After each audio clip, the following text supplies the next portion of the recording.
Welcome to our podcast today. This is Coach Eric Johnson, the brand. It's Coach Aaron Thigpen, the source. EJ, what's on the docket today? Aaron, this comes up all year during the season, off season, games, everything. And the topic today is searching for velocity. What does that mean? How important is it? What does it mean in this environment today that you hear he doesn't throw hard or um, he throws hard and I like him, and that's it. It's velocity, velocity, velocity, velocity. That's this is about velocity. What does that really mean, Aaron? At the end of the day, what does velocity really mean? And why are so many people, parents, players, coaches, everybody, what are they searching for? What does it mean? And how relevant is it today in baseball at all levels? That's what we're going to talk about today, my friend. All right, velocity. So, I guess first thought would be velocity is the easiest thing to see and measure if you don't have the other faculties in determining the quality of a pitcher. Right.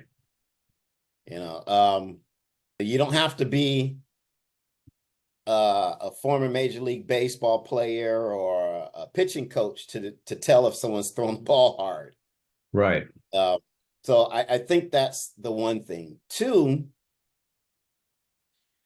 I think every level of any sport, the game actually gets faster.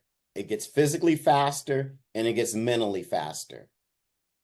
So there is some component of speed, I think, in most sports in terms of the physical and the mental processing.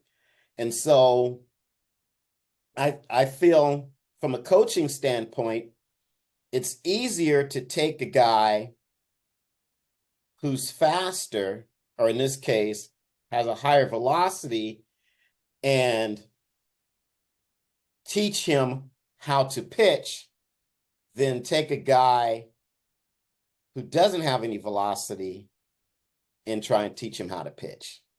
I Right. mean, the baseball graveyard is littered with the arms of guys who could throw super hard but couldn't get over the plate. I mean, look at how Right. many times a major league team has taken a chance and thrown a couple of $1 million at a guy who could throw 98 miles an hour Right. as a prospect, but can't throw the ball over the plate. And, after a period of time, they give up on the guy or something. So Right. I think from a coaching standpoint and a development standpoint, it's easier to take a kid who can already throw hard and then figure out, hey, this is what I'm going to do with him. Maybe Right. he's going to be this type of situation, a closer or middle Right. relief. Maybe only instead of him having to have three quality pitches, maybe we Right. only have to develop two. Right. So I think the pathway to success is a lot shorter for coaches when you have that added benefit of a guy who can throw exceptionally hard or throw harder than the norm. Right.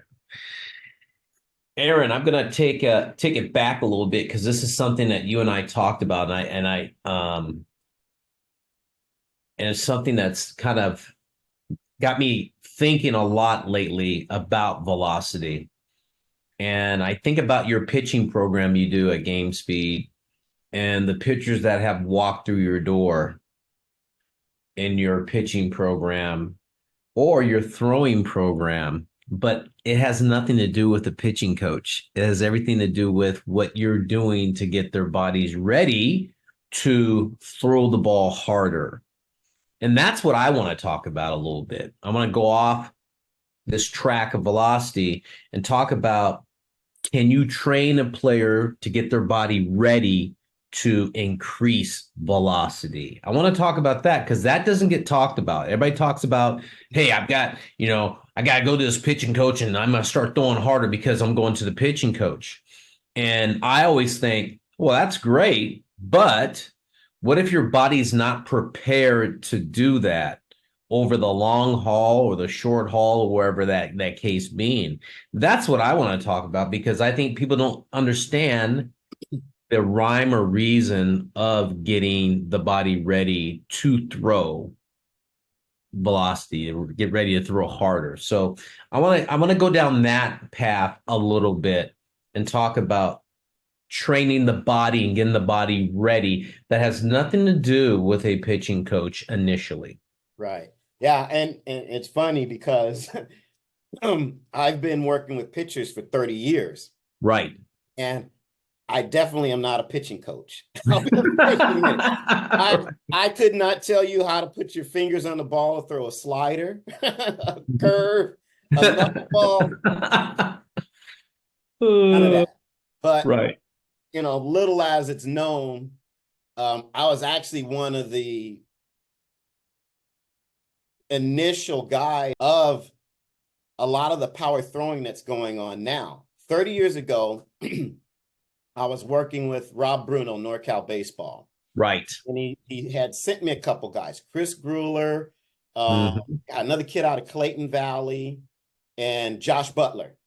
Chris Right. Grueller went on to be number one, second round pick, or second pick in the draft, or number one pick in the draft. I can't remember. No, yeah, he was in the first round. Yeah. And Butler was a second round pick. And the Yes, other he kid was. from Clayton Valley, God, his name escapes me, was I think a third round pick. And then I had a kid out of Texas that year. But these were all NorCal kids. Right. And Bruno had brought these kids to me and said, "Hey, Aaron, can you help train these guys?" And I said, "Yeah." And we had no equipment. All we did was we went out to a track. We used a stadium. I had some medicine balls, cones, Mhm. and I developed a program for them. Right.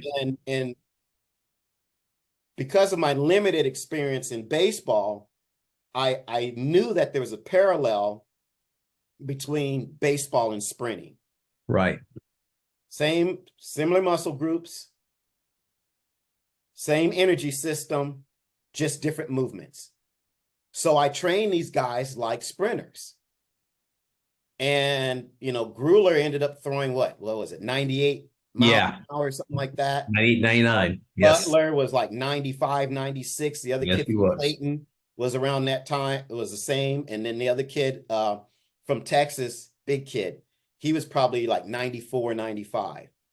And so because of that, Bruno and NorCal, which was really well known throughout Yes. the country, people started, I think, asking them what they were doing. Hmm. And I started to develop a program for these guys. And then, Jerry Weinstein Yep. started getting into it. And then the guys over at the pitching center, Hmm. they started getting into it. But I was developing more or less the physical aspect of it, not the throwing aspect of it. I said, Right. look, pitching is like sprinting. It's a total body action. So you have to train the body in that aspect. Whereas before, I think a lot of people just focused on the arm. How Right. to get my arm Arm strong. care. Right. And that's all well and done, but you throw with your body. And pitching is neurological. It's not just muscular, just like Right. sprinting is neurological. And so that's kind of the take that I brought to it. But again, now there's a lot of other derivatives of power throwing throughout the country. Right. But I think we were at the forefront of its development and actually formalizing it as a program. Again, Eppard and Sakani, Weinstein. Right. God, I think maybe Tom House might have been involved. House was Uh, in the mix. Okay. I remember Tom uh, House was in the mix and too. then also Alan Jaeger. Alan Jaeger was in Yeah, the mix. exactly. And so I guess through a period of time, and all of us working with NorCal guys and collaborating to different extents, that was kind of the birth of power throwing. Now, again, it's taken a lot of different aspects now, derivatives, where you got the weighted balls with the Right. guys. Can't remember the name now. Escapes me. The guys up in Oregon. In Seattle, up in Yeah, Seattle. Yeah. And so, but I think the main tenet still is, and what I do with my program is I just train the body. I just train the body to be Mhm. explosive over and over again, to have that anaerobic capacity, to have the neurological firing. And that's a process that takes a lot of time.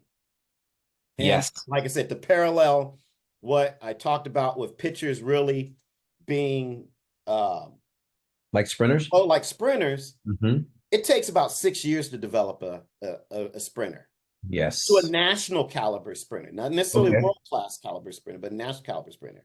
And I think it takes about that long to take a pitcher to be what you might say a collegiate caliber Right. or prospect caliber pitcher. Yes. And people don't have the patience for that, because when most people get into a velocity program, they're like, okay, it's been 3 weeks. Let's put the gun on. And there's a whole process Right. that has to happen where you're layering training upon training and, excuse me, body movement upon body movement. And, Right. all of these things besides making the corrections and getting rid of the poor or the broken body mechanics that the athlete has. Right. That's why it takes so long. And I Yeah. use this term in one of our other podcasts. You want these things to be baked in so that they become automatic, so that you Right. can layer on top of each other. It's not learn it for the moment and then forget it. And so when I think of velocity, you have a term that I like as well. We work slow to be fast. And that's the same thing, I think, when you're developing velocity in a pitcher. The process is slow, Hmm. the outcome is fast. Right. So anyway, Yeah, my points I are. love that. It's as smooth as quick enough, Yeah, that's it. and Smooth and quick enough. I love as that. smooth as quick enough. And I think a lot of times, and when I ask, as you and I evaluate players together that we share a lot of times, and and whether it's a pitcher or an infielder or outfielder, and I go, we need to work on that arm strength. And then I can see, your lights start going off in your head. You're going, I know what we're doing, or I might come to you and say, this guy needs to get a little bit better. Let's start developing this now. So in 3 or 4 years from now, 5 years from now, that arm strength is there. And this leads me down to the next thing is guys can throw hard. And I'm telling all the people out there, people can throw hard, but they need to have Yeah. ability to throw the ball over the plate. And I think that's one thing that you've done in your power throwing is to help the players become more accurate because of the response that you're asking them or efficiency that you're asking them to do a drill. It's just not like you're going and going, okay, just do the drill. Yeah. No, you're asking them to be specific. Throw that ball here, or this movement needs to be done precisely. So in your mind, you have that pitchability component built in also along with velocity. Those two need to go together in order to have a efficient pitcher, that can throw hard and throw the ball over the plate. Like I said, it's great to have somebody throw hard, but what if they're not throwing over the plate 62% of the time? Exactly. 62% of the time is considered above average, and that's the major league number 62, 63%. And even if you threw at 65%, Aaron, that is considered exceptional. 65% of your pitches or strikes, it's exceptional in this game.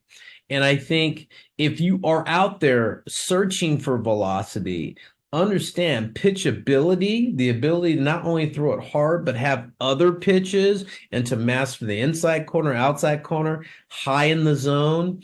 That goes a long way. And I think the training that, you've done with these pitchers allows them to be more accurate or have that ability or pitch ability to master. So, that's what I think about that, Aaron, with the velocity. I really like the way you go about training the guys, and I love the fact that we can take it not only from a pitcher standpoint, but a position player standpoint too, right? Right, right. Yeah, I mean, I don't even call my program a power throwing program because Right. I call it a pitcher's conditioning program. There you go. Because I feel that as a pitcher gets in the proper condition in all aspects of, range of motion, flexibility, balance, posture, neurologically, all that sort of thing, velocity comes Okay. as a result of all of those things. So I don't necessarily try and sell, hey, this is a power throwing program. I said that's a byproduct of the body being in the right shape and condition, and you knowing how to use the body, properly. Right. And so I think when you're looking at velocity, oh, doggone it, I lost my train of thought. um, that's what happens, man. You get old.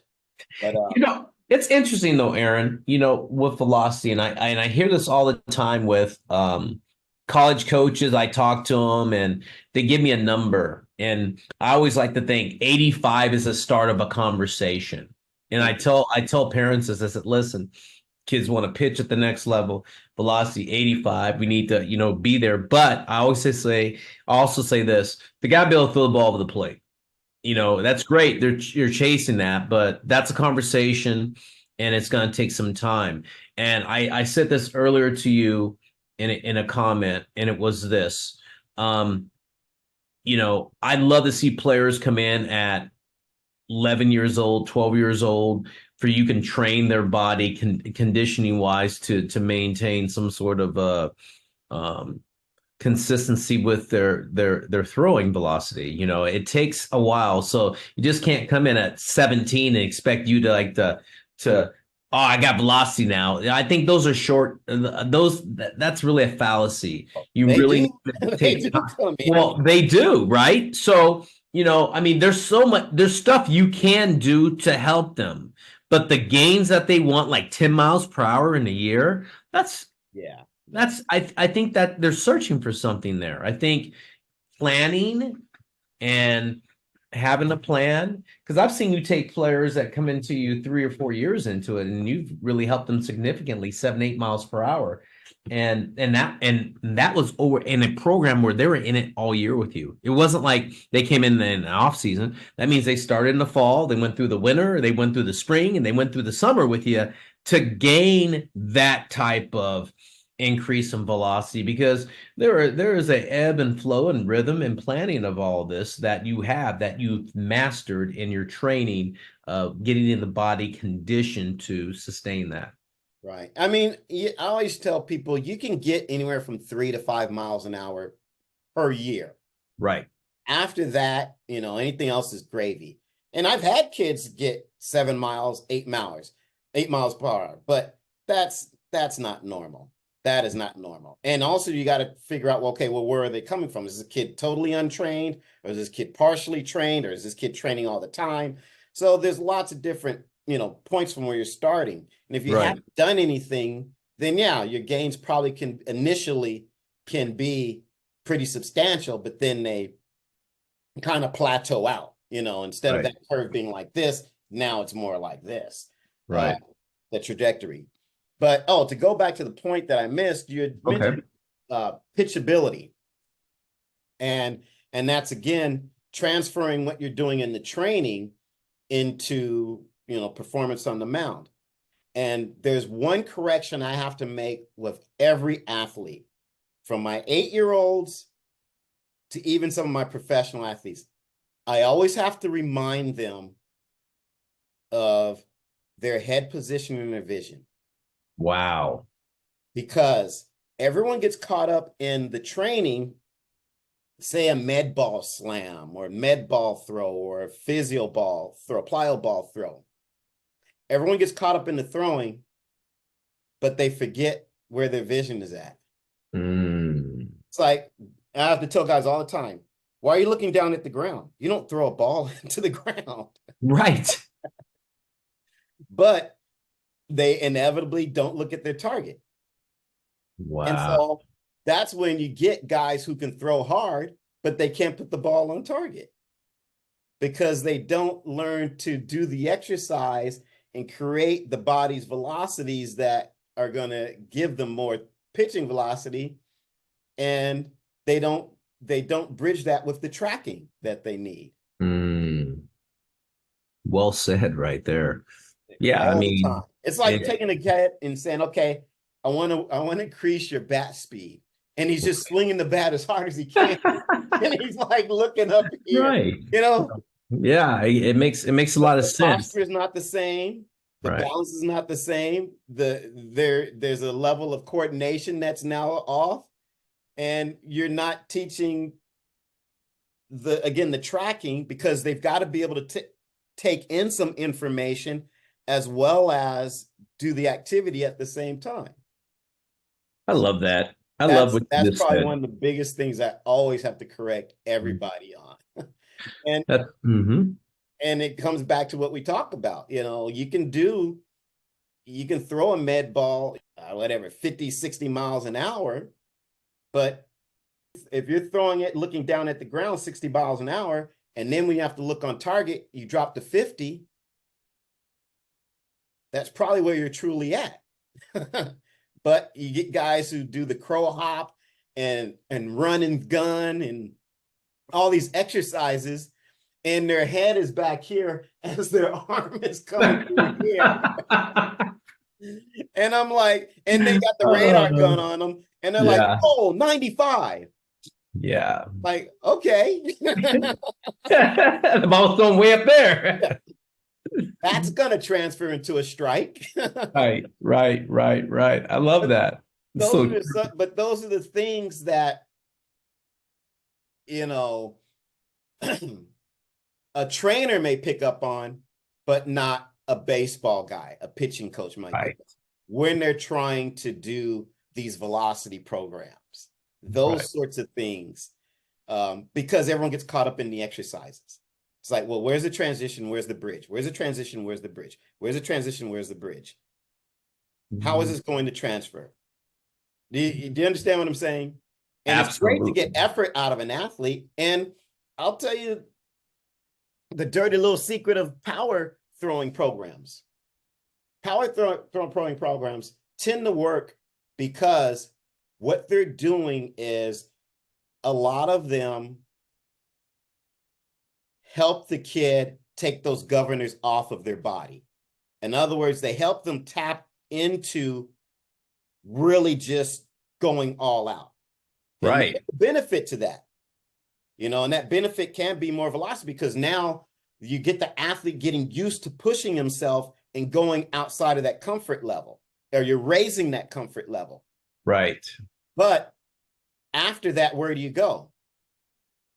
You can maybe have ride the benefit of that for what, a season? You can't do that Mhm. every year, right? Because your body's not going to exponentially push that bar level by level by level. Remember, as you get older, the level of improvement goes from double digit percentages to single digit percentages True. to points of of a percentage. Yes. So you can't expect that to be the only thing that's going to get you there. Hmm. So you have to have all of these other components: transferability, pitchability, understanding the body, when you're in sync, out of sync, in position, out of position. All those things have to be baked in to the training that you're doing, and they have to be called out so that the athlete is cognizant of those things as they're training. Well said, my man. I love it. Um, we've exhausted this subject on velocity, and I think it's very precise, concise about how we feel about the ability to throw the ball harder, and the ability to have pitchability as you do that. So, with that said, that ends our podcast today. Hey, this is Coach EJ, the brand. And this is Coach Aaron, the source. We'll see you.